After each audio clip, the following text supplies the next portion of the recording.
There have been several different migratory movements of Poles to Iceland. The earliest on record occurred at the turn of the 19th century after Poland lost its statehood. However, for much of the Cold War period, most of the Polish population was restricted in their ability to travel outside of Communist Poland at all. More recently, in 2004, an influx occurred after Poland joined the European Union, thereby easing restrictions on Polish citizens' eligibility to work in other European Economic Area states. There are estimated to be 10,141 Polish people living in Iceland, or 3.1% of the country's population. Although small compared to the size of migrant groups in other countries, that makes them the biggest minority ethnic group in Iceland. As of 2010, they represented 37% of migrants in Iceland. In 2006, Iceland's construction industry boomed and Polish workers were increasingly hired to fulfill work demands.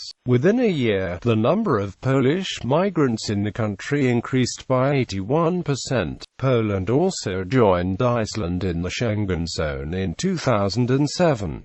As a consequence of these changes, Poles do not need work or resident permits to live and work in Iceland.